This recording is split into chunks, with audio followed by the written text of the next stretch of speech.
Well, thank you very much. It's a great pleasure to be here this evening. I'm going on first because I must confess I know nothing of Islam, but I do know a little about atheism, and that's going to be the subject of my talk this evening. I think my challenge is to convert you all, but I somehow feel within me that that's going to be a slightly uphill task, but I'll do my best. Now, I claim that science is the only way to understand the fundamentals of the world. That includes understanding its physical structure and origin, the action and events that pervade the world, and the attitudes and principles that govern human behavior. I'd even go so far as to claim that science can provide an understanding of aesthetic appreciation and religious belief. Now, it may be discomforting for you, but I also believe that modern science provides evidence that can be assembled into an argument that disproves the existence of God. Now, these are strongish claims, and they hit at the very foundations of religious belief, and some would say the structure and stability of societies. Now, clearly I need to present some kind of argument to support them. Now, my argument may offend some and be seen by others to be a manifestation of a cardinal sin of pride. I'm here, though, at your invitation to present my honest thoughts. I can present them either obscured or plain, without obfuscation, and I've chosen the latter in the hope that it will stimulate debate. I apologize in advance if in fact I do offend. My purpose is not to offend, but to contribute to the pursuit of truth. First, I'll deal with the scientific and religious methods of exploration of this universe. As far as I can see, that there's only one point of similarity between science and religion. They both claim to search for truth. However, their methods for implementing the search could hardly be more different. Religion is a private pursuit of truth, driven by internal revelation and guided by authority. Religion is largely a culturally conditioned journey of sentimental wishful thinking. Not the least of the evidence for this view is the fact that the religion that a person adopts is commonly that of his parents and the community in which he has grown. If there were one true religion, it would be universal, not needing to be made universal by warfare, battle, and conquest, but simply become universal by joyful acceptance. Religious belief is imposed on individuals by the cultural milieu of their environment, by the social practices of their families and communities. In contrast, science is a public pursuit of truth. It's guided by publicly executed experiments under controlled conditions. Science is transnational and transcultural. It's certainly the case that science has grown from Eastern roots that came forth in Babylon and Arabia, flowing into Western consciousness mainly through Greece, Italy, and Spain. It's also the case that the dominant growth of modern science has taken place in Europe and North America. Nevertheless, science is far grander than this localization of contribution might suggest. Science is successful regardless of the cultural background of its users. An idea may emerge in Japan and be incorporated into an activity in Malawi. Data from Kazakhstan may be essential to work going on in Peru. I know that people sometimes say that there should be a peculiarly Islamic science, or that more of the Eastern tradition should be blended into science, just as some say that there should be a feminist science to displace what is perceived by some as its predominantly male component. I think that's all dangerous nonsense. Of course, there should be local interests in science, such as the study of indigenous herbal medicines, but science is so successful in its current mode, there is not the slightest need to contaminate its procedures by ideals driven by politics. Indeed, if this planet requires anything, it's the universality of pursuit and achievement, not sectionalization. Science is currently gloriously successful through its internationalism and its transculturalism, and as such it is a beacon of achievement for humanity. Now, religion is based on authority. Science seeks to overthrow authority and is contemptuous of claims of perfection. Religion encourages conformity, because that is the better way to achieve control. And as I shall comment on further, control is the central aim of institutionalized religion. Science encourages conformity too, but it encourages conformity of procedure, not conformity of belief. It is found that controlled experimentation, allied with the strict regime of mathematical formulation and peer review, has brought it to its currently preeminent position as a mode of elucidating and understanding. But that is the extent of its respect for authority. Scientific research is a ceaseless search for flaws in purported authority and for the overthrow of the past. Look at the extraordinary revelations about the nature of the physical world that stemmed from Newton's overthrowing of Aristotle, from Einstein's overthrowing of Newton, and of Heisenberg's and Schrödinger's overthrowing of the lot of them. If science had held that belief in authority was essential, then science would be stuck in the past, if I may add, like religion is today. Let me say a few words about the domain of elucidation open to science. There's another really dimension, I suppose, in the difference between religion and science. Religion has contempt for the power of human understanding. It asserts that we are simply intellectually too puny to understand the deep questions of existence. Religion claims to hold the keys to the elucidation of our role in the universe, to the spiritual dimensions of our life, to human deportment, to human enjoyment. It claims in its various manifestations to offer solace, purpose, and some kind of reason. Religion then asserts that that is its domain, and science has nothing to add.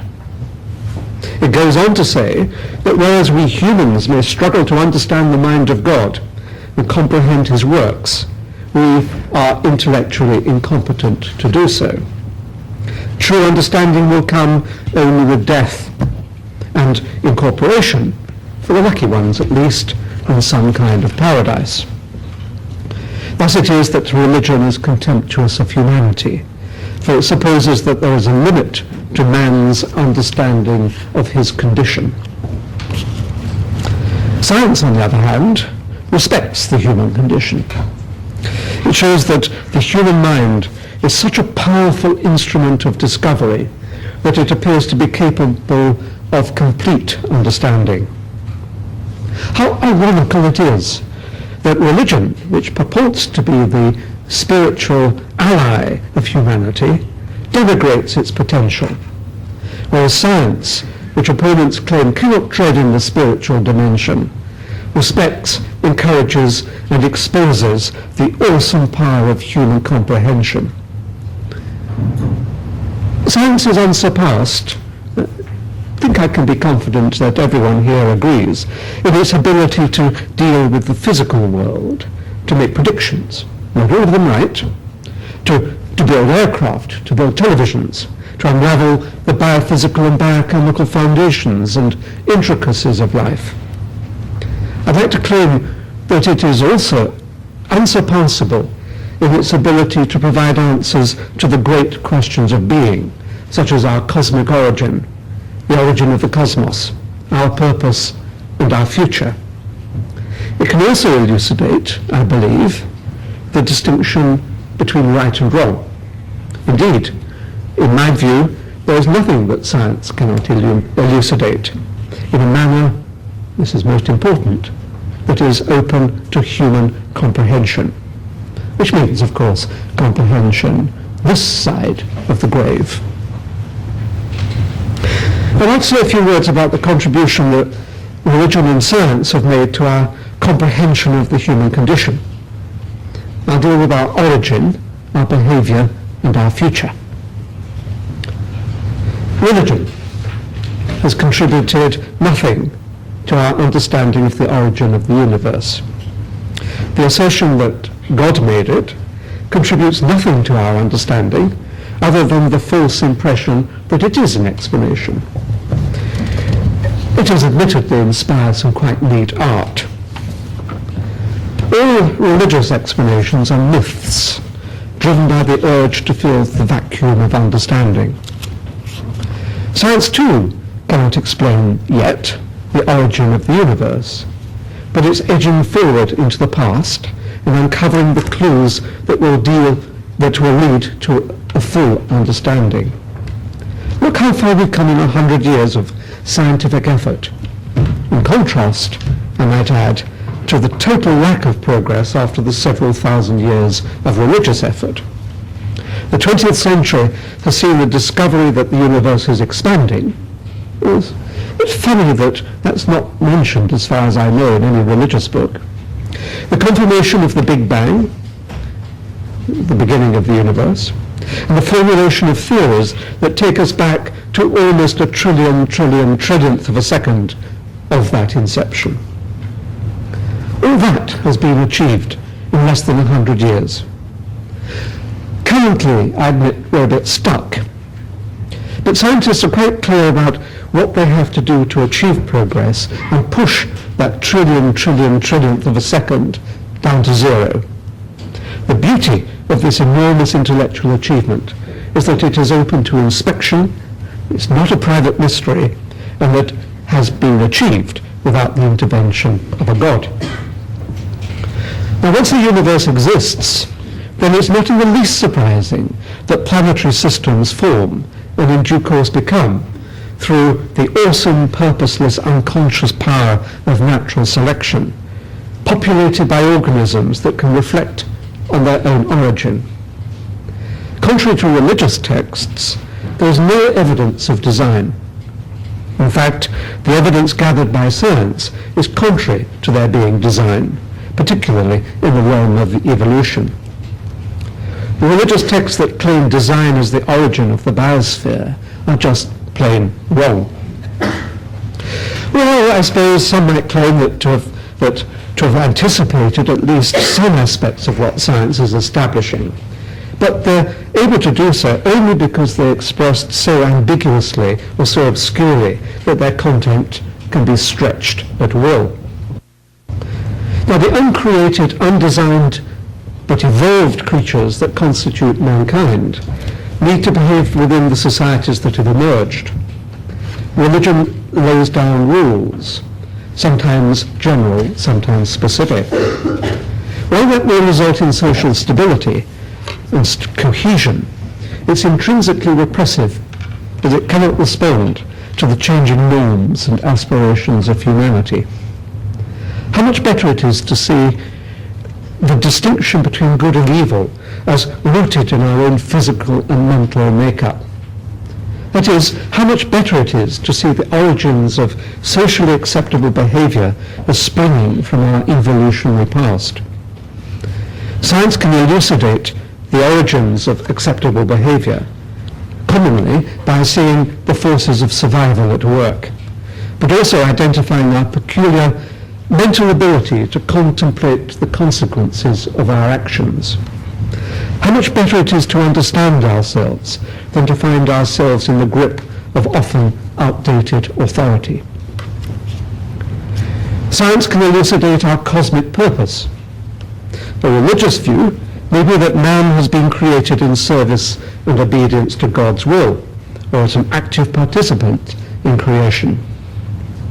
Now, let's ignore for the moment the intellectually impoverished view that man has been made and concentrate on his purpose. In my view, science eliminates purpose. Science exposes the fallacy of the view that there is a purpose. In part, it does so by showing that all events in the universe are the outcome of the purposeless workings of the second law of thermodynamics. I consider that the second law is the great liberator of the human spirit. I'm not going to go into it now, for it shows that we are the creatures of the purposeless unwinding of the universe. Purpose is in fact a theological invention proposed by those who, having started from the view that there is a God, must presume that he had a purpose in making the universe. Now, in my view, that is backward thinking. Accept that there is no purpose, and accept that we are extraordinary accidents of nature, thereby feel refreshingly clear about our cosmic contribution. Let me turn to the relative evils of science and religion. Science is knowledge. Knowledge in itself is neutral. It is neither good nor evil. The application of science may be for good or evil. Science certainly provides more ways of killing people and other organisms, but it has never encouraged murder. Knowledge is ethically neutral. I also consider greater knowledge to be better than less knowledge. I can think of no reason why ignorance should be a better foundation for action than knowledge. Religion, on the other hand, I'm afraid has blood on its hands.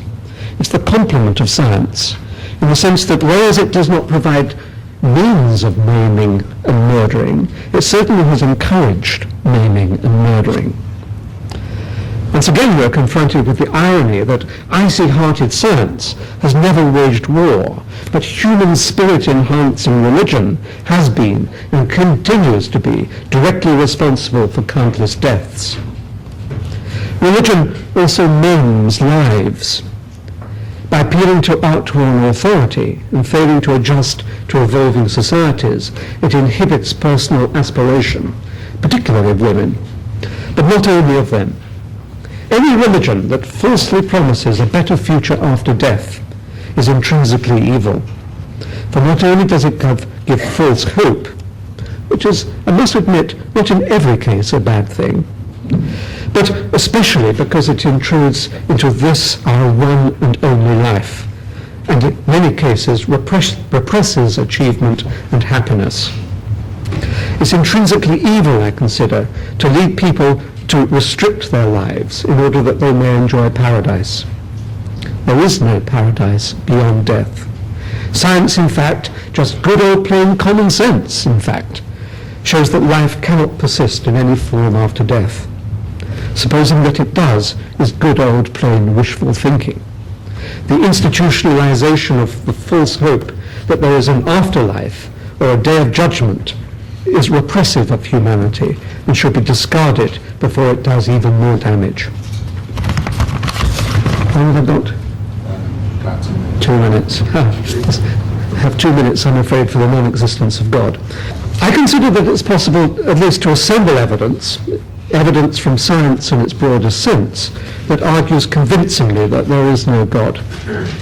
Of course, I might be wrong. The world may indeed be an elaborate illusion created a few moments ago. Now, there are two prongs to my argument. First, science shows that there is no aspect of the physical world that requires divine intervention for it to be brought about. We don't need God for the creation. We don't need God for the operation of physical laws. We don't need God for the emergence of conscious creatures. And we don't need God to accommodate the purpose of the world, for it has no purpose. Nor do we need God as a foundation of right or wrong, for the foundations of behavior are our evolutionary history, in combination with our intellectual power to consider consequences. The second prong to my argument is that there is a compelling need to believe. The world is a complex, often harsh, a difficult place. Much of the world lives on the edge of pain and misery. It's hardly surprising that people long for a reward, long for immortality, long for a reward for the misery or self-denial in this world, and hope, indeed, for punishment of those who have crossed them or harmed them. Of course, people long for something beyond the physical world, and they're confirmed in this belief by the authority of their religious leaders, whatever their faith. How can the underinformed escape from this extraordinarily potent combination of longing and imposition? Of course they can't, unless they approach the world with an open mind. But how terrifying that is. In short, a God is unnecessary for accounting for any aspect of existence, for people long for the comfort of a super being. I consider that those two aspects point inescapably to the non-existence of a God, particularly when allied to the fact that there is no evidence in favor of there being one.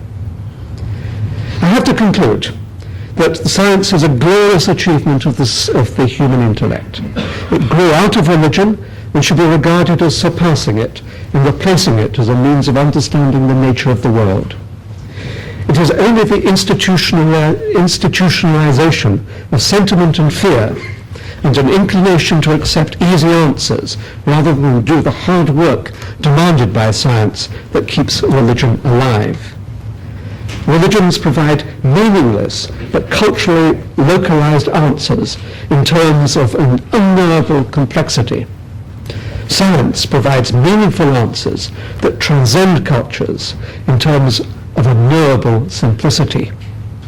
Of the two pursuits after truth, only science respects the power and wonder of the human intellect, and I commend it to you as the path to truth. Thank you.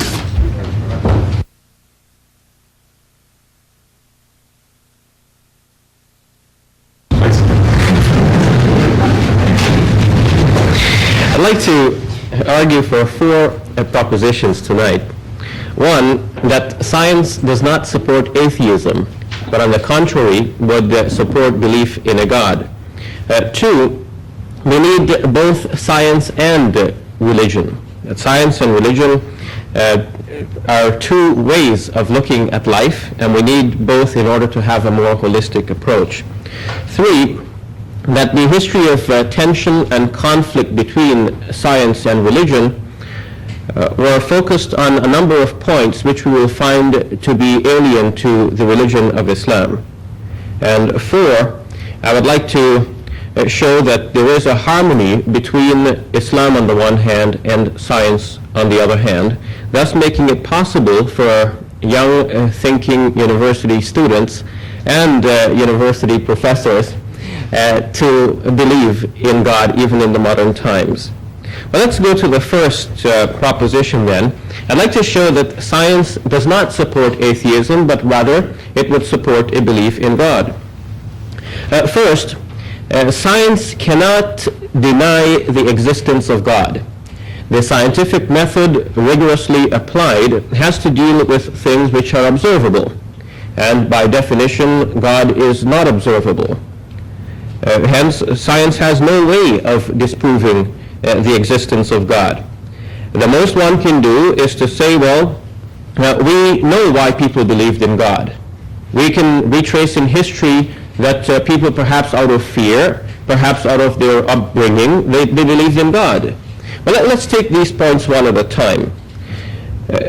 Is it right to say that because people might have believed through fear, therefore God doesn't exist?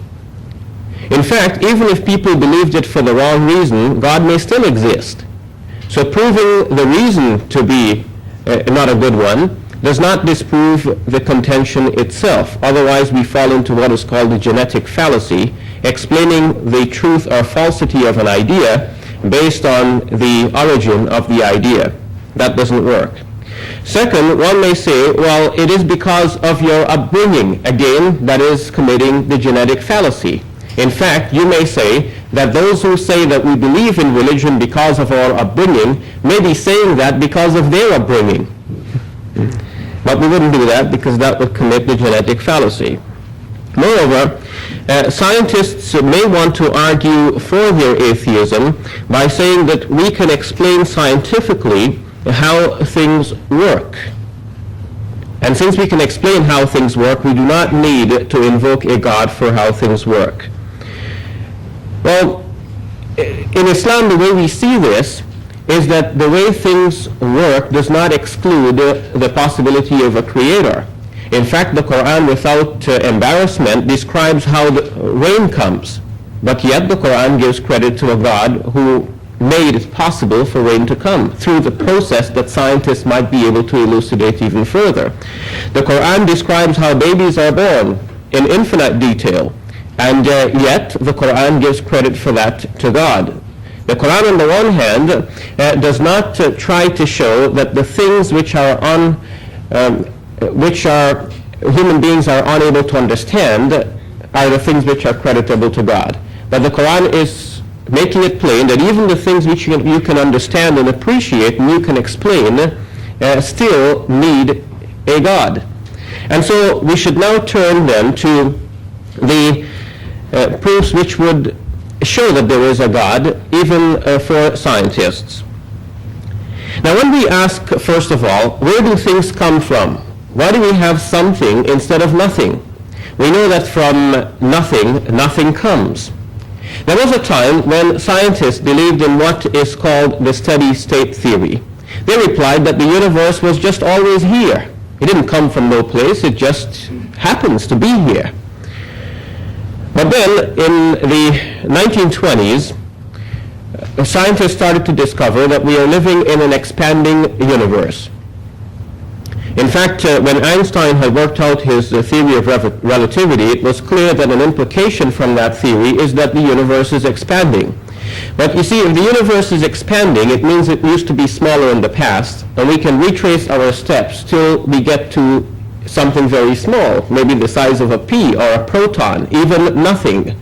To avoid this sort of implication, Einstein introduced into his equations what he called the cosmological constant to keep the universe from expanding.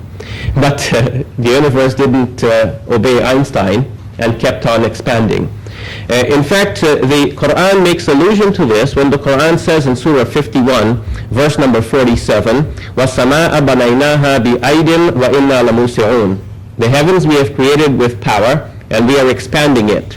I understand that Dr. Atkins hadn't had an opportunity to study Islam perhaps as I have, and so he was not aware that there is something to this effect in the Quran. I recall he said that there is no scripture which says that the universe is expanding, but here is one, folks. Now, the idea that the universe is expanding then leaves us to think back in time to the origin of the universe, and that brings us back to the original question: where did everything come from? And this argues for the existence of a God who brought everything into being. Some will try to explain even that origin without needing to posit the existence of a God. And Dr. Atkins described this in his book entitled Creation Revisited, but he found himself in the later chapters of that book winding up in self-contradiction. He has to talk about a time before time. He has to talk about space-time before space-time. And he has to talk about some mathematical points, because you had nothing in existence at the time, but you can posit mathematical points which of course have neither length nor breadth. And you can talk about these swirling, and eventually we can have the universe as we do have now. But how did these points come into being? According to Dr. Atkins, you need time in order for the points to come into being. But you cannot have time without the points already having come into being. So he ends up saying that time brought the points into being, and the points brought time into being. Well, we can escape this contradiction by admitting the obvious, that there is a God who brought time and space into being. Second, I would like to argue for design in the universe as another proof for the existence of God. Dr. Atkins will agree that the universe has an appearance of having been designed. Scientists tell us now that at the origin of the universe, the four fundamental constants of physics must have been minutely fine-tuned in order for the universe to exist as it does. If, for example, let's take just one item, let's talk about the mass of the universe. If the density of mass was more or less, we would not have the universe that we have. So it appears that the exact amount was fine-tuned right from the beginning. Colin Ronan, in his book entitled The Universe, says that at Planck time, 10 to the minus 43, if the universe, the density of the universe differed than it was in more than one part in 10 to the minus 49, the universe would not have existed. So it appears that the exact amount was fine-tuned right from the beginning. So that argues for a fine-tuning and a God as the fine-tuner. Now, someone may reply, well, it has the appearance of being fine-tuned because here we are to observe it. If it wasn't fine-tuned, it wouldn't have existed, and we wouldn't have been here to observe it. But this is just an apology given to avoid the implication that there is a God. Why? If I were to give you, let's take a mental experiment. I give each of you a dice, and I ask you to roll it, and it turns out to be 6. Wherever you look around at your friends, you see everybody's got a 6 up. Now, you might initially conclude that these dice are fixed. But it would be a little bit far-fetched if you think, well, of course it turns up 6s, because this guy's been doing it all around the world, up and down the country. He's been having students rolling dice, and we just happened to be here on the one occasion when it came out right. It's a little bit far-fetched. More far-fetched even is to imagine there must be other public speakers like Shabir Allay turning around the world, and he's having lots of other university students rolling dices, and we happen to be the one group that happens to be with the speaker who gets it right. It doesn't seem to be the right way to go about it. It seems more likely that what we observe as fixed really is fixed, and for that you need someone to have fixed it. So we have here an argument for the existence of God. I'd like now to go to the second proposition and show that we actually need both science and religion, that they're not two competing ways of looking at the world, but two complementary ways. Stephen Jay Gould, in his recently published book entitled Rocks of the Ages, says that all human beings must pay at least rudimentary attention to both magisteria of religion and science. I should point out that Stephen Jay Gould is inclined towards atheism, and he is one of the most famous popularizers of evolution in modern times. Yet Stephen Jay Gould understands that science and religion are two complementary ways of looking at the world. And Gould cites, for example, some very important points. How can we answer ethical questions in science alone? We cannot. Science can tell us that bacteria, bugs, and us are made of the same stuff, but science cannot tell us that we are worth more than bugs or bacteria. Whether we are or are not is an ethical question that has to be answered not by science, but by religion.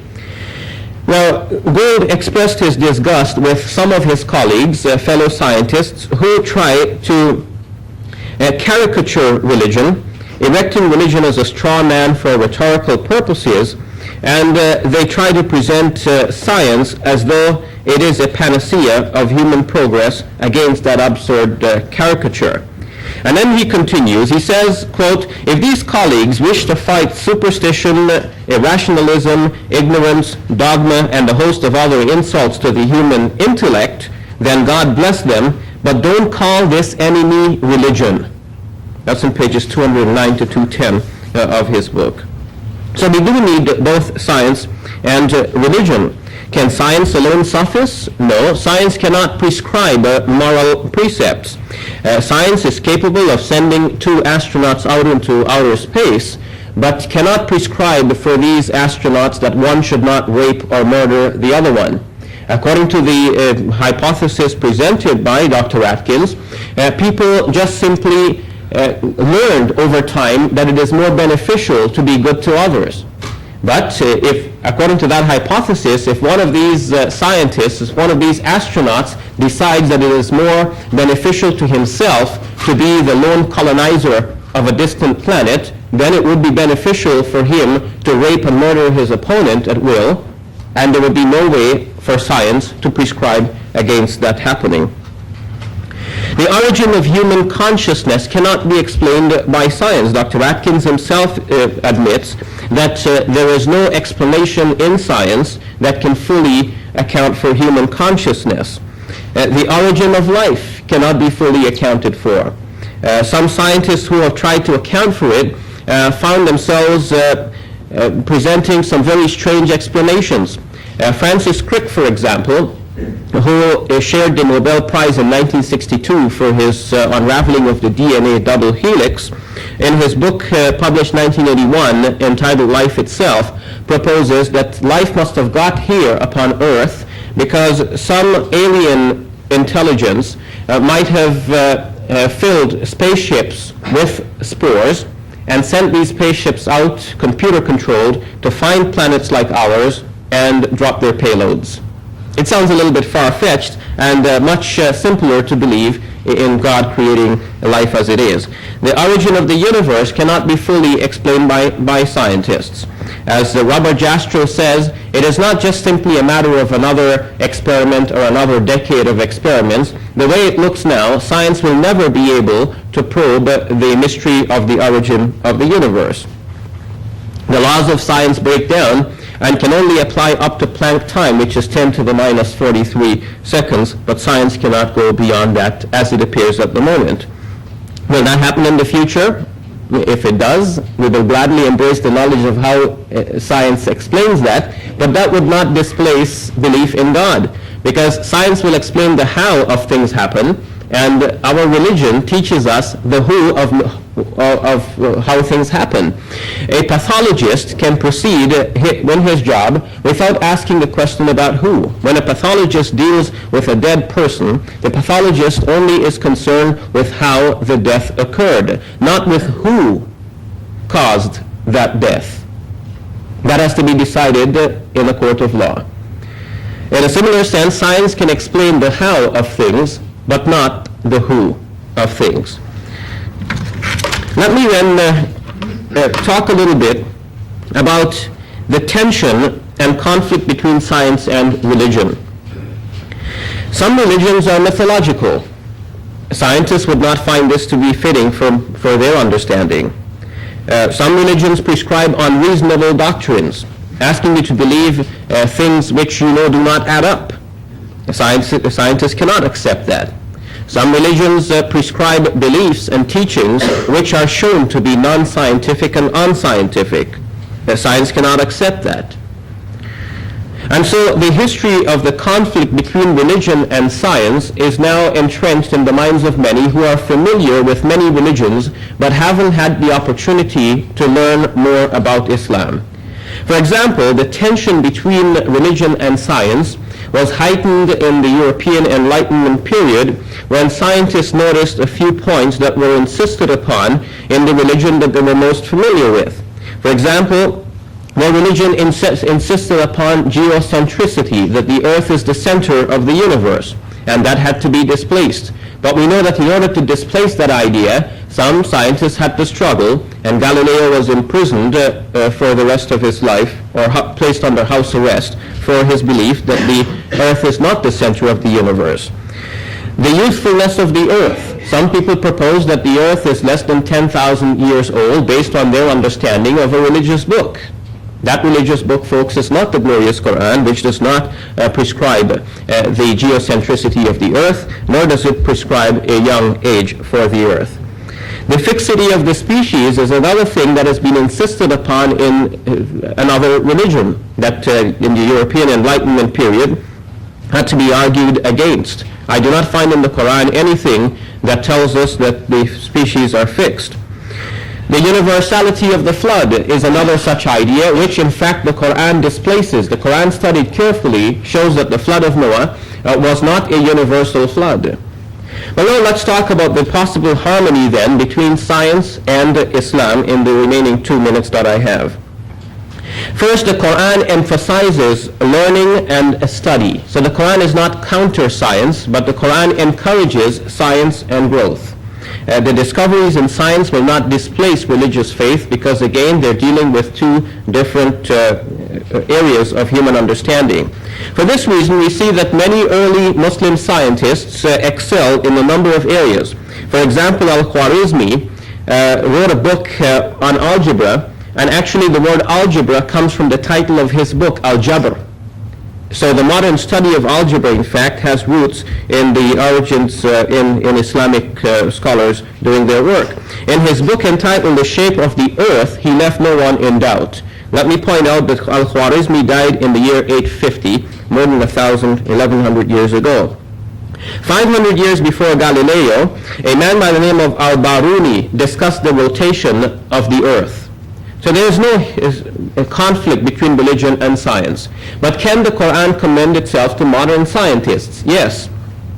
In fact, Dr. Keith Moore, a scientist in Toronto, professor of embryology, whose textbooks are studied in universities throughout the Western world, having studied the Quranic statements on the growth and development of the human embryo, concluded that these statements could not have been discovered as truth prior to the discovery of the microscope. Only after the microscope could these things be studied, and he found the Quran to be amazingly accurate in the things that it said. And he finally concluded his study by saying, I hope that the agreement I have found between the Quranic statements on the one hand and scientific discoveries on the other may help close the gap between science and religion, which has existed for so many years.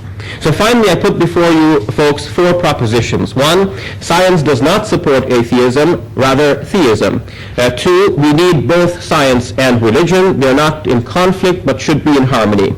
Three, the history of tension and conflict between science and religion involve not Islam, but other religions. And four, now we can see that there can be a harmony between Islam and science, and I commend to all of you Islam.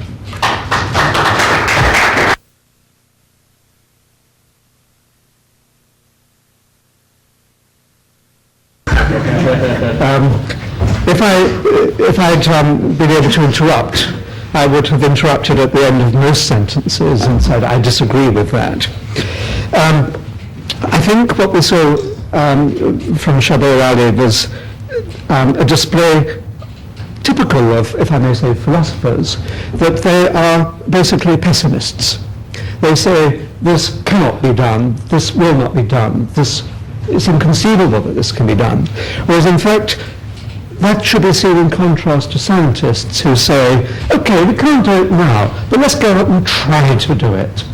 And if you look at the history of science, you see that it has overcome the pessimism displayed by philosophers.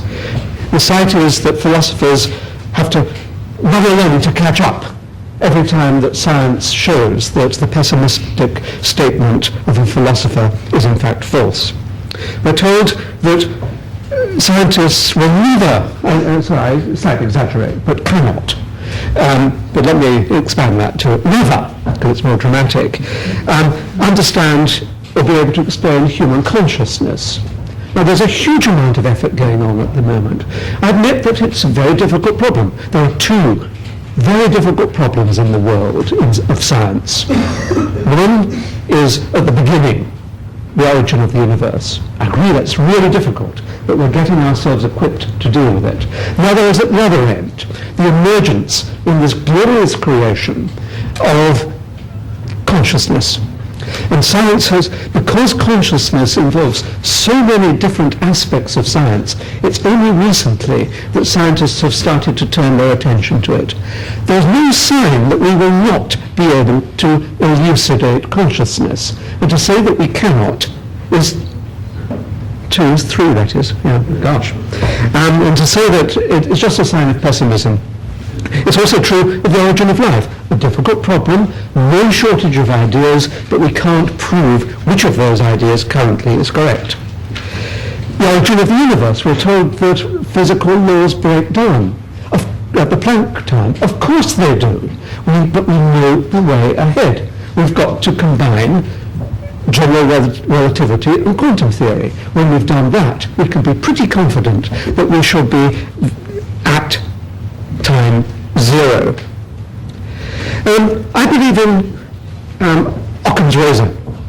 And you will see that pervading my talk earlier this evening, I was really drawing upon Occam's razor by saying that if we can explain everything there is without drawing upon something else, then we should accept that the former is the more plausible explanation. I maintain that just about everything in the world can be two. Thank you. Just say two. I can't see from here. Everything in the world can be explained without invoking God. Therefore, God is in fact not necessary. I think it wrong to say that we can't understand human behavior scientifically, which I think was implied. The whole science of ethology is about the behavior of organisms, and it is by extending the concept of organism to ourselves and looking at over our evolutionary history that we can see how we behave. It's ludicrous to say that an astronaut in a spacecraft won't kill the other person because of whatever it is. We're not talking about individuals, we're talking about the evolution of societies over thousands of years, not just people trapped in a tiny little capsule somewhere. It's wrong to say that we cannot understand how something can come from nothing. In fact, if you were to look around and assess this universe, and I don't have time to go into the very subtle arguments that you touched on, and over-summarized them in my view correctly, but there are subtle arguments about the origin of the universe, something coming from nothing. My view would be that if you do the sum correctly, that is, if you, let's say it's those simplified things, assess the total amount of energy in the universe, then the total amount of energy in the universe is in fact exactly 0. And so indeed nothing has come from nothing. And the amazing thing is that the nothing that surrounds us is so extraordinarily complex. Thank you.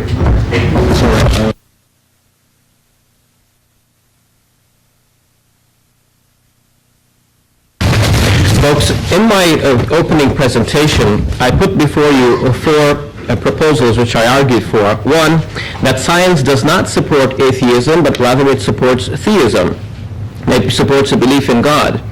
Now, Dr. Atkins has not been able to show how, in fact, science disproves the existence of God. And I think that proposal, therefore, stands. Dr. Atkins has argued for explanations for why people believe.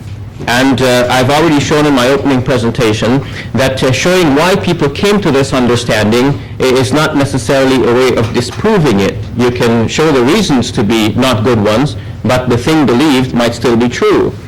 Dr. Atkins in his presentation said that science can explain aesthetics, why people perceive beauty, for example. But I think all that science can show is how beauty is perceived by individuals, but not why individuals appreciate beauty in the first place.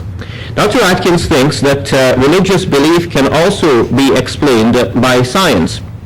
But all we can do from a scientific inquiry is to explain how people respond to religious beliefs. We can put probes in their brains and see how they respond under different states of religious experience, for example. But to explain the history and origin of religious belief is something that science has not been able to fully elucidate. Neither has historians been able to fully elucidate that history. Some may say that when our ancestors came down from the trees, they felt helpless and they invented this idea of God. However, this is just a hope on the part of evolutionists or atheists. There is no proof or no evidence that when monkeys came down from trees or apes started walking in the savannas, that they felt helpless and hopeless. In fact, the evolutionary theory would point in the other direction, that they had good reason for coming out into the open. Now, Dr. Atkins pointed out that religion and science are similar in that they both search for truth.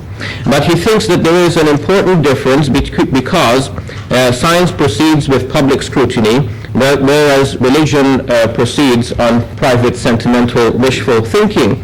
I think the difference, however, was more aptly put by a philosopher, Mortimer Adler. Mortimer Adler in The Great Ideas explained that there is a difference between science and philosophy. Science is inquisitive, but philosophy is reflective. There are things which cannot be answered by science, for example, as to what do we have to do to be good? Why should we be good in the first place? This has to be explained by philosophy. So that requires reflection. It's a different area than science. You cannot discover by the scientific method why should we be good in the first place.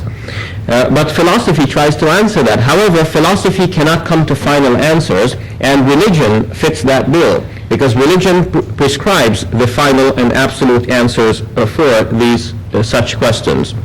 So, to put it in a nutshell, science is inquisitive, philosophy is reflective, but religion is receptive.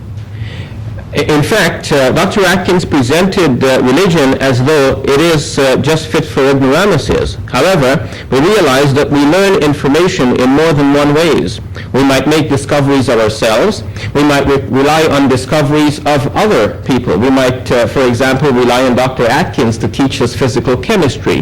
Now, how do we receive the information from others? We might talk to Dr. Atkins directly, or we may not talk to him directly, but we may read his textbook and learn from that.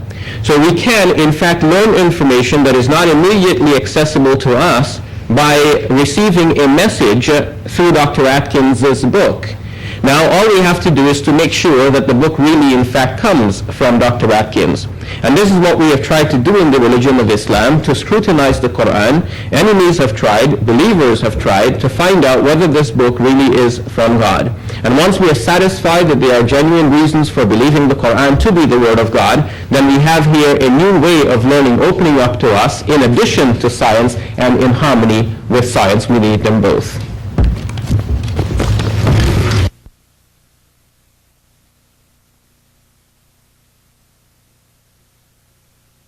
Question that I can find. The existence after death is not such a belief mathematically irrational. And I'm guessing that's directed to Shabir. Well, I think perhaps Dr. Atkins might be more adept at dealing with the mathematics on this. However, one of Dr. Atkins's Oxford University colleagues, Professor Keith Ward, in his book God, Chance, and Necessity, and in one of his most recent books on the aspect or the prospect of religion in a scientific age, and even in another book on defending the soul, that is the title of the book, he has argued that there is something in human beings which is not yet fully understood by science, and that thing is consciousness. How consciousness came about and what happens to consciousness after death cannot be fully explicated by science. And it is possible that there is a consciousness which survives death. This I do not see how science can actually disprove. But now we said that religion is also receptive, and we have information. If there is a God and if the Quran is his book, on both points which we are confident of, then there is a soul that the Quran tells us about that is there with human beings. And we can see that from a scientific point of view as well, there is something in human beings that is much different than animals. For example, the chimpanzee, which is said from the evolutionary point of view to be our closest relative, can think of how to perhaps place a chair in the right place to get his banana, which is hanging overhead. But according to Colin Ronan in his book The Universe, this is the acme of problem solving in the chimpanzee. Whereas human beings, on the other hand, can think about thinking and can think about the whole question of problem solving on the whole. So human beings think on a much higher dimension. Human beings have a consciousness that permits them to have religious ideas. This, of course, is much different from the animal world. In fact, anthropologists have tried to answer whether or not what are called pre-humans might have had any form of religion. And the closest they have found is Neanderthal man being buried with flowers. But that does not give any conclusive evidence whether Neanderthal man really practiced religion and whether they had sacred rites at their burials. All we have is the evidence of flowers.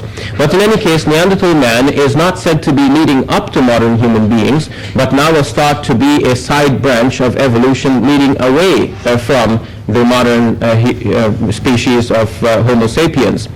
So in any case, we have it now that modern human beings are the only species that we know that practice religion. There is probably some reason for this, and the universal consciousness among human beings is that there is something which is bigger and greater than ourselves. This is why we find that in the world's major religions, there is some sense of an ultimate being.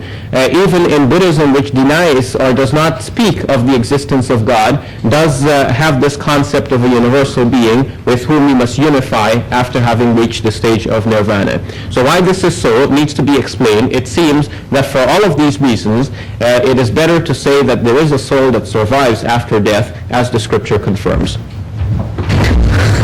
Consciousness is a physical phenomenon. It arises from physiological, chemical, biological, physical processes going on inside that enormously complex organ, the brain.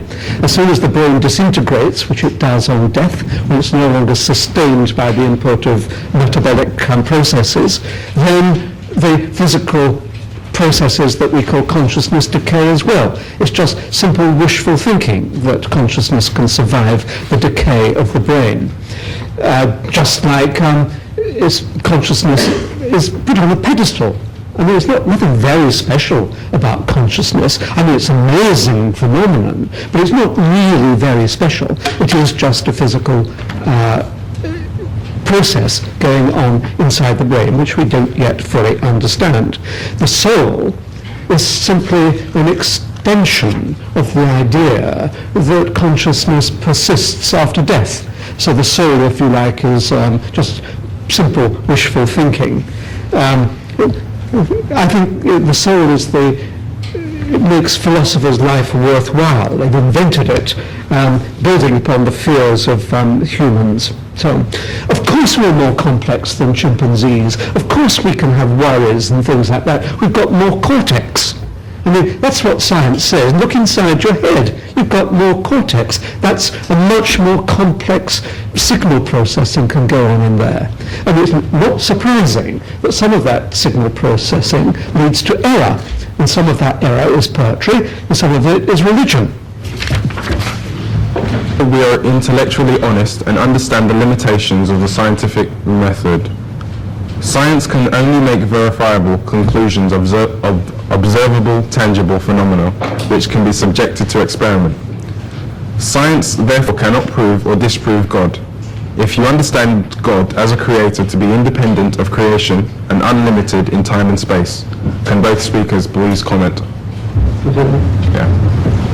Well, I agree, I think, with every word of that. Surprisingly. Sorry. I agree with every word of that, surprisingly.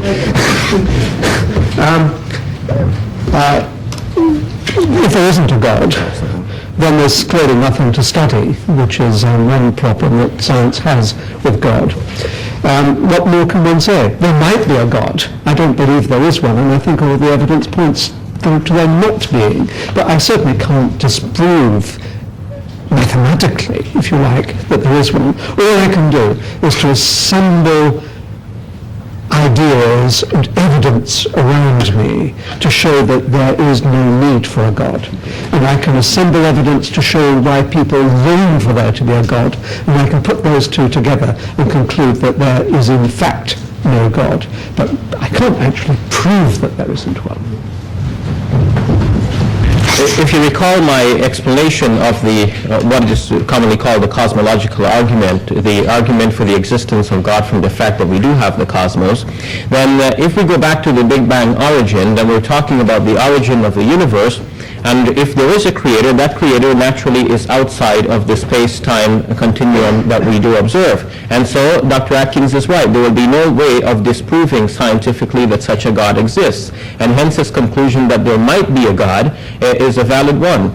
Now he thinks that there is not a God, and I think that there is a God, and he thinks that there might be a God. But on the other hand, if indeed Dr. Atkins is right and there is no God, Dr. Atkins, I'd like to give you my full assurance that in that case I would have nothing to worry about. Within the talks were mentioned Kazakhstan, Japan, and Arabia.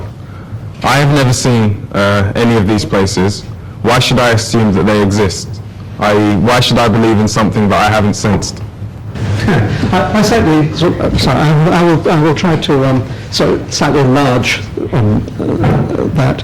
I think the point of science is that it's a network of interrelating, mutually supportive ideas. That's the amazing thing about science, that ideas flow into the corpus of knowledge that we call science from all manner of different directions, and that where they mingle, they do not conflict, they are supportive. This is an amazing feature of science. So the fact that in order to understand the large-scale structure of the universe, we actually need to draw on material relating to fundamental particles, as it were, the other scale of being, really. But where the two ideas of grandness of the universe and the microscopic structure of the universe mingle, they don't conflict. They turn out to be mutually supportive. So if I see something which conflicts with science as a whole, I am extremely suspicious of it. I am suspicious, for example, of anything supernatural. I don't believe that anything supernatural ever has occurred. I don't believe that any miracle has ever occurred, simply because it conflicts too much with the corpus, the whole fabric of science. But if something does fit in with this corpus of knowledge that we call science, I'm sympathetic to it, and I believe that it might well exist.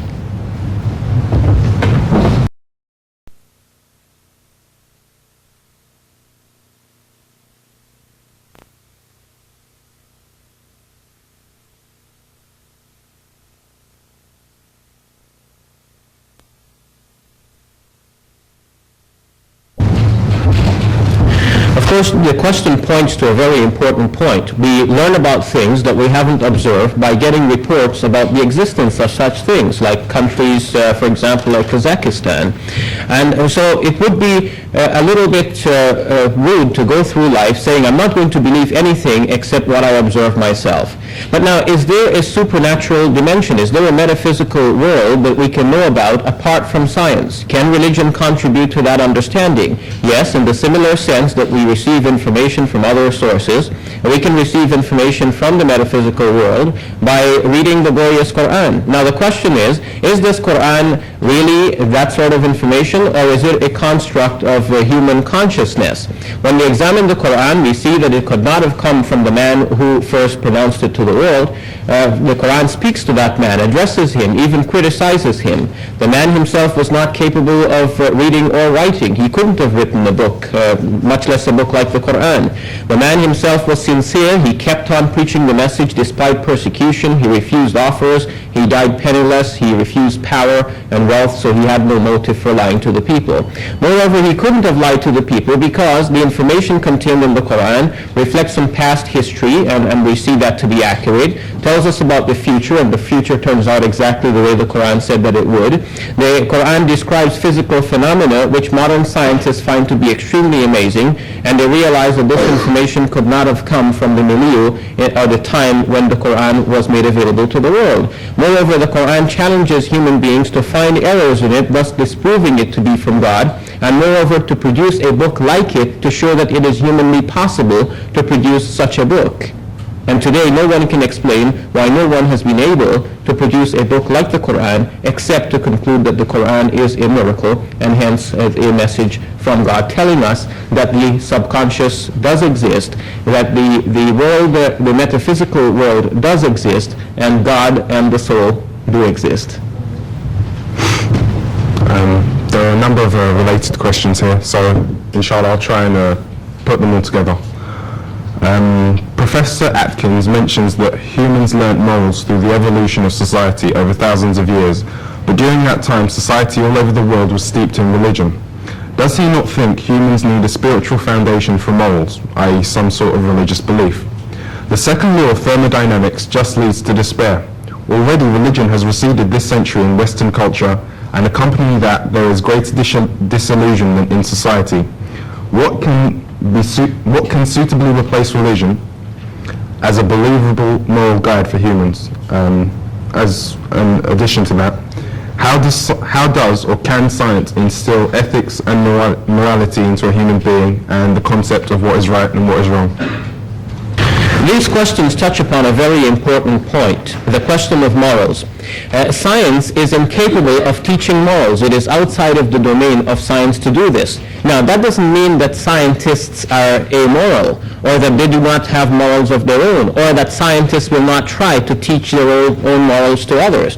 When Dr. Atkins comes up here, he might want to tell you that we should not encroach upon the domain and the rights of others. Now, that's a very fine principle, but that principle doesn't come from science. It comes from philosophy and from religion. So it is outside the domain of science. You see, science can discover things, but cannot tell us how to use those things. When the man Nobel invented dynamite, he invented it for good purposes, for quarrying. But the same dynamite is used for taking lives. And to Nobel's shock and dismay, this is what happened. He had predicted that war would now become impossible after the invention of the dynamite, because nobody would want to use dynamite to their own self-destruction, perhaps. But Nobel was wrong. And when he found out how wrong he was, he donated a large sum of his wealth to establish the Peace Prize, among other things. When the Italian scientist Sorbero discovered gunpowder, he wanted to keep his invention secret. He didn't want the world to find out how to use gunpowder, but to his utter dismay, we're using it. And now we have nuclear weapons. Science can give us these things, but cannot tell us how to use them. Science can tell us how to construct an atomic bomb, but it is left to religion to tell us how to use these. Now, without religion, there is no absolute way of determining what is good and bad. You might say that, given the evolutionary perspective, what is good is what you have learned is beneficial for yourself. But then questions arise. What is beneficial for the individual over the community, or the community over the individual? If it is useful for me at the time, is it right to go ahead and rape, kill, and plunder? If it is beneficial to me, if I can find a way to get away with it, according to the utilitarian principle that would have to be adopted through the evolutionary thinking, is that if it is beneficial for you, there is no reason why you shouldn't do it. But religion says that no, it is absolutely wrong. It is what Kant called the categorical imperative. It is not wrong because it will be disadvantageous to you, or it is not good because it will be advantageous to you. It is either wrong because it is wrong, or it is right because it is right. And most of us think that certain things are definitely wrong, like the torturing of an innocent child just for fun. Where do we get this idea from that this is definitely wrong? It comes from a precept in religion that God already instilled in human beings this distinction between right and wrong. Heaven protect us if we rely upon religion to tell us when to use weapons and not to use weapons. When we look at the history of the world and the wars that have been driven by religion, and indeed the wars that continue to be driven by religion, one is simply horrified at the thought that we are putting weapons into the hands of religious. My point that I actually made in my presentation was that science can teach us morality in the sense that we can understand human nature through science. We can understand the origins of our behavior. It's far better to understand the origins of our animal behavior, if you like, than to put our trust in a written authority compiled centuries ago. You can see how religion, how evolution might have generated a sense of morality. I'm not saying that this is a realistic model, but you could say, well, once upon a time there was a tribe who decided that it was right to eat their children. Now, such a tribe thought it was right, but such a tribe would not persist, quite clearly, that it would be dead and extinct within a generation or so.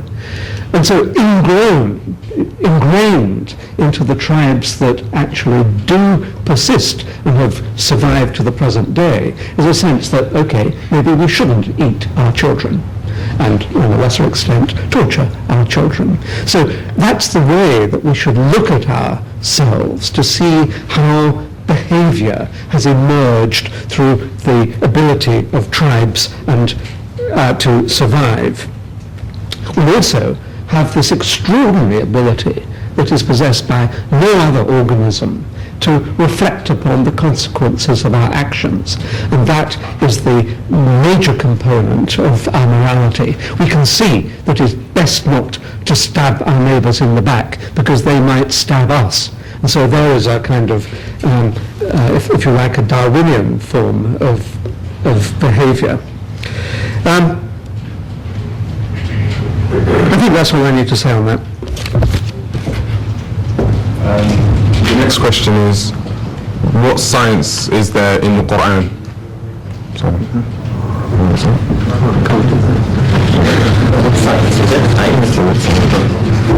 Well, the Quran is a remarkable book in that it was revealed in the 7th century, and yet it also speaks to 20th century man. It is revealed in language which is accessible to people who were the initial recipients, and yet the same language speaks to modern human beings. For example, the Quran talks about the heavens when it was smoke. And today, the same word smoke is understood as a gaseous mass, and modern scientists, like for example the French scientist Dr. Maurice Bucaille, explains that the same Arabic word dukhan, which means smoke, and one can imagine a hazy appearance of the early universe, means to a modern scientist a gaseous mass, and it gels with the modern cosmology. In a similar sense, the Quran talks about a time when the heavens and the earth were one piece before God split them asunder. And again, that's a very simple way of putting it, is understood by modern scientists to be in agreement with their modern cosmology, that there was a time when the heavens were smoke and a time when the heavens and earth were altogether one before God separated them.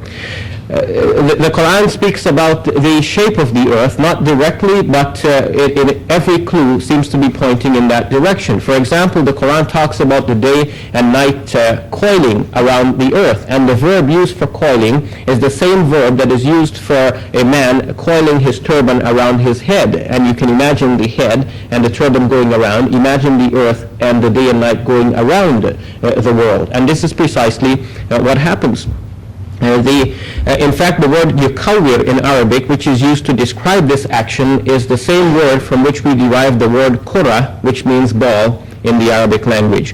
No wonder early Muslim scientists already were studying the world by looking at globes, whereas in the Dark Ages in Europe, people still thought that the earth was flat. This led Houston Smith, in his book The World's Religions, to admit that the modern scientists owe a lot of debt to the science that was developed by early Muslim scientists. So I've already touched upon embryology. There are a number of areas in the Quran which touches upon physical descriptions of a remarkably accurate nature, showing that there is information in the Quran which could not have been known to human beings prior to modern times. So that leaves us to answer, where really did the Quran come from? Could it really have come from the subconscious mind of an individual who lived 1400 years ago? I think it cannot. I think all holy books are written in such vague language that they are open to any interpretation. It's only when science has progressed to the point that it has made a statement about the world that the interpreters go back and say, oh yes, this can mean that. Smoke. I mean, it's quite understandable that early man would have thought of it as smoke. It's when the physicists have got to work, they say, well, what they must really have meant was that it was whatever it currently is thought to be by the physicists. So holy books are vaguely written, and the reason that they survive is that they are so vague that they are open to interpretation according to the tenets of contemporary science. I'm not surprised that the writers of the Quran thought that the earth was round. After all, the Greeks knew that it was round. They'd actually measured its radius long before the Quran was written. And so it's not at all surprising that that kind of information got into it. I'm not at all impressed if that is the kind of evidence that shows that, in fact, the Quran was written as under the guidance of God. It was probably written under the guidance of the Greeks. I think these two are kind of related. Science, particularly chemistry, is based upon entities which are impossible to prove directly. For example, protons and molecules. Why then does Peter Atkins have such difficulty in accepting a phenomenon such as God? Oh dear, well I think we've gone through this. You can actually see molecules, of course, so chemistry is not based on entities that you can't see. I mean, provided that you, by seeing, you mean using instrumental techniques to display images of the entities. Plenty of images of molecules now survive. We can know that protons exist in a certain sense because we can, in a more abstract sense, see them in scattering experiments and so on. I've got no particular problems with that. They are entities that science requires in order to account for its observations. The idea of God is entirely different. It's entirely an invention for which there is no experimental evidence, there is no observational evidence, and indeed everything that happens in the world can be explained without it. If I found that I could explain the whole of chemistry without invoking a molecule, then I would have no belief in molecules. Exactly the same applies to, in my view, to belief in God.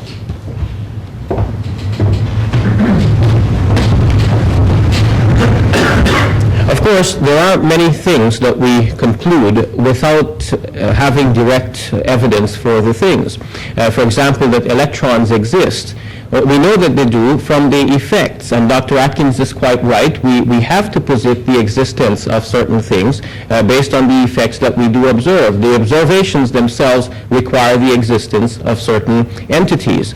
In a similar sense, the nature of the world, the fine-tuning of the world, the fact that the world is here, the fact that moral judgment does exist, that there is an absolute moral value that we know about, the fact that we experience God when we speak to Him in our prayer, when we observe our fasting, when we make Hajj, the fact that the Quran is here, all of this require that God does exist. The fact of the Quran, for example, cannot be explained by citing ancient Greek learning in science unless we can show how that learning passed on from the Greeks to the Arabs in the time when the Quran was written. On the contrary, scientists who have had a chance to study the Quran, which Dr. Atkins admitted he didn't have a chance to do, have concluded that this information could not have come from the time in which it was written, and they have openly said it must be a revelation from God, although they themselves have not admitted belief in the religion of Islam. So we have reasons for positing the existence of God, not within science, but in addition to science.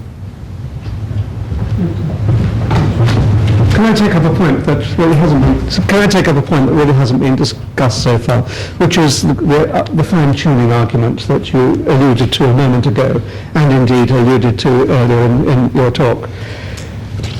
There are explanations of why it seems that the world is finely tuned.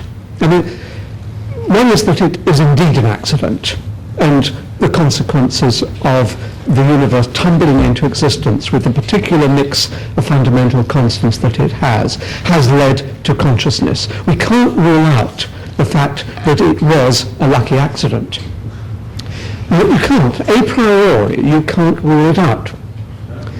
The other possibility, and indeed this possibility is supported by modern cosmological theories, is that this is not the only universe, that there are not just a few more universes, that there are billions, perhaps trillions, perhaps an infinite number of other universes.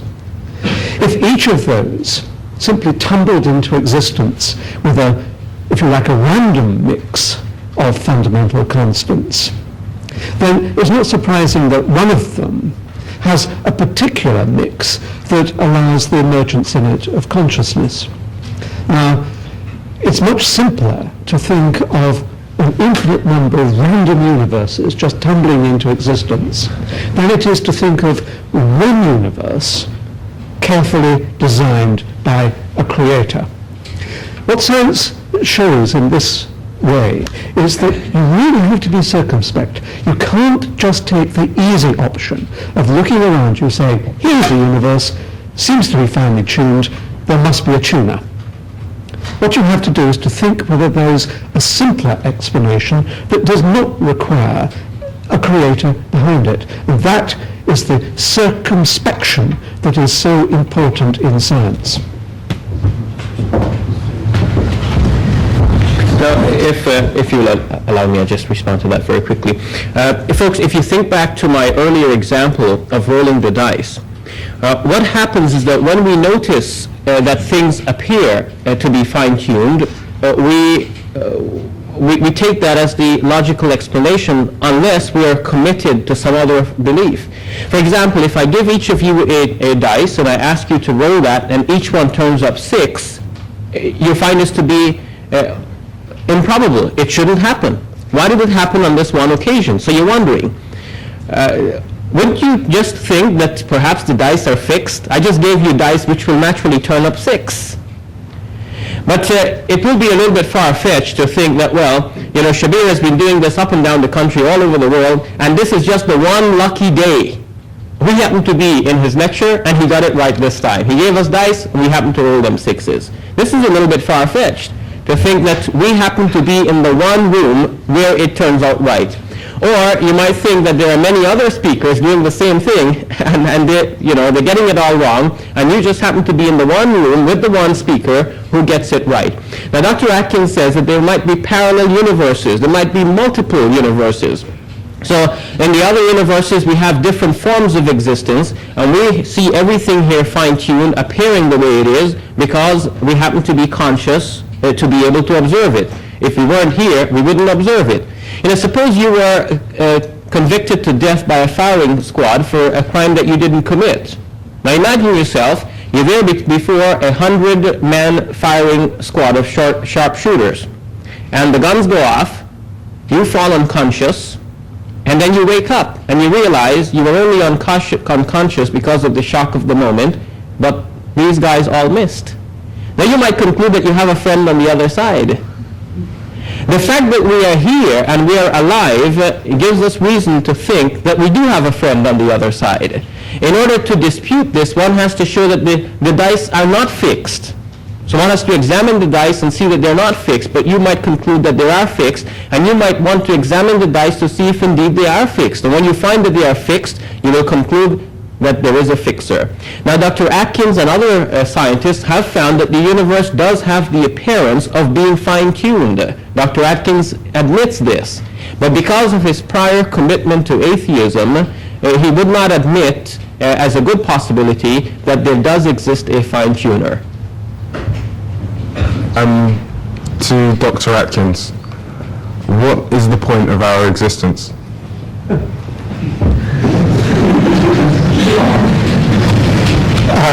I think you have to answer this at two levels. One is the cosmic purpose, and one is the personal purpose.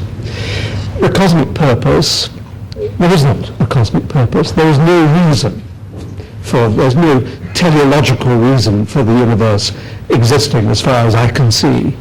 It's, in a sense, a lucky accident. There is no purpose, despite the fact that theologians like to invent purposes for it. So on the cosmic scale, there is no purpose. Indeed, if you look into the distant future, when the universe has stretched out to infinity and so on, there will be no matter left, and indeed no radiation, and all there will be dead, flat space-time. So, in due course, all our achievements will be as nothing. So cosmically, there is no purpose. Privately, personally, of course, there's a great deal of purpose. My purpose coming here this evening is, I don't know what my purpose was, basically have fun, I suppose. Try to convert you, as I said, but I have a forlorn hope. My purpose is to enjoy life.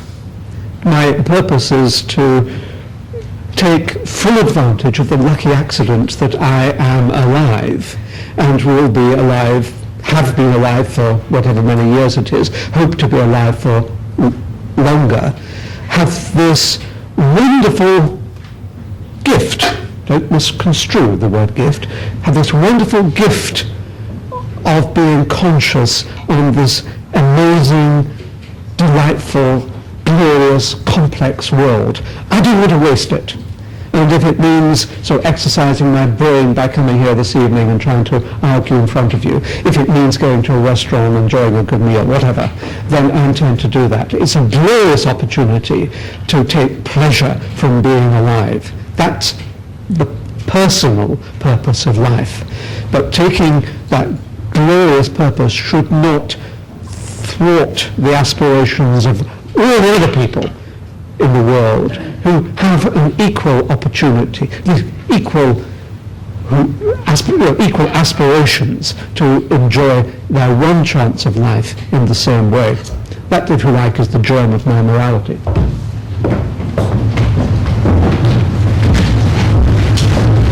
Again, purpose is one of those things which science cannot really deal with. Science can explain how an invention works, but not for what purpose it was made. Someone might have made an invention for one purpose, and scientists can discover the purposes, but not because of doing science. Science will explain how the thing was made and how it works, but not why it was made in the first place. Now, Dr. Atkins looks at the things that we do and the moments of purpose that we apply to our actions. But the question really is, why are we here in the first place? Why does the universe exist? And how did life originate in the universe? For what purpose? Scientists cannot still explain with any clarity and conviction how life originated upon Earth. Cannot explain fully what consciousness is. Dr. Atkins himself says no one comprehends what consciousness really is. And then he concludes saying something about our inability to comprehend comprehension. So if we cannot understand why life is here, or how it even came to be here, how can we discover why it is here? If we cannot yet explain what consciousness is, how can we even discover why we have it in the first place? The question of why is a different question that can only be answered by the attempts of philosophers and by the conclusive message that comes through religion, in particular the religion of Islam. Most of the questions of religion are like Bertrand Russell's teapot. Bertrand Russell proposed that there is a teapot in orbit around Mars. And then, of course, a great deal of effort would be spent. You couldn't actually disprove that there was a teapot in orbit around Mars. Purpose is actually a teapot. The theologians propose that there is a purpose and then ask scientists to prove that there isn't one. I mean, it's an entirely invented question. There is no such thing as purpose. It's just a theological invention. But let me take up what I think is the really deep question that Shabir Allay touched on a moment at the start of your response a moment ago. And I'll be provocative here, because I don't think I've been provocative throughout the evening. I think there is actually no such question as why. In my view, and I think this is really the crucial point, and it's really been lurking behind our comments on both our sides throughout the evening. And I think if we had our time over again, which you may, but I think I will not, I think I would concentrate on the following. I think that every why question has to be deconstructed into a chain of how questions. So why are we here is not really a question, it's a kind of bundle of questions. It's like we have to say, how did we come to be here, is what we're really saying when we say why. And I think it's by focusing on how that we will actually understand our nature and indeed all the great questions of being that have touched on this evening. So I think we'll wrap it up there. But I'd like to thank both Professor Peter Atkins and Shabir Allay. 2 minutes. Yeah. 2 minutes for conclusion. Well, okay, 2 minutes. I've been concluding all the time anyway. I'm a simpleton in the sense that I believe that simple explanations are better than complex explanations. I would like to explore, even though it takes an enormous amount of hard work, whether the simplest conceivable explanation of something is adequate. If it is adequate, then I will accept it as being correct. Now, I don't believe that the statement, God did it, is a simple statement. It's actually a very, very complex statement, heavily disguised, because it's got all the paraphernalia of what a God is and all that sort of thing, and how he could have brought the world into being. What I want to do, green science can't do it yet, but I believe it is the central aim of science, if you like, the heart of science, is to look for the extraordinarily simple explanation of the extraordinarily complex phenomena that pervade this universe. It takes enormous intellectual effort to do that, but it is the scientific method that seems to be on the track of achieving that goal. Now, folks, I've argued tonight for 4 propositions. One, that science does not support atheism, but rather theism, and I've given some good arguments to show that science supports belief in a God and does not provide any disproof of that. 2, I've shown that we need both science and religion. They are, as Stephen Jay Gould has said, 2 different magisteria, 2 teaching authorities, and every human being must pay at least rudimentary effort to understanding both. 3rd, I've shown that the history of the tension and conflict between religion and science did not involve Islam but another religion. And 4, I've argued for the harmony between science and religion, showing that it is possible for modern scientists to appreciate Islam. I mentioned previously Dr. Keith Moore. I'd like to also mention Dr. T.V.N. Prasad, professor of anatomy and the head of the Department of Anatomy and professor of pediatrics at the University of Manitoba in Winnipeg. He concluded also that the Quran must be a revelation. Dr. Joe Lee Simpson from the United States in Texas, in the College of Medicine in Houston, Texas. I would also like to mention Dr. Marshall Johnson. He's professor and chairman of the Department of Anatomy at his university, the Daniel Bow Institute, Thomas Jefferson, and so on. But finally, I'd like to mention Dr. Tejata Tejasan from the University of Chiang Mai in Thailand. At a conference discussing the correlation between science and the Quran, he became moved eventually to stand up and say that having seen all of this, it is time for me to say there is no God but Allah and Muhammad is the messenger of Allah. I'd like to invite all of you to do the same in the light of the evidence provided tonight.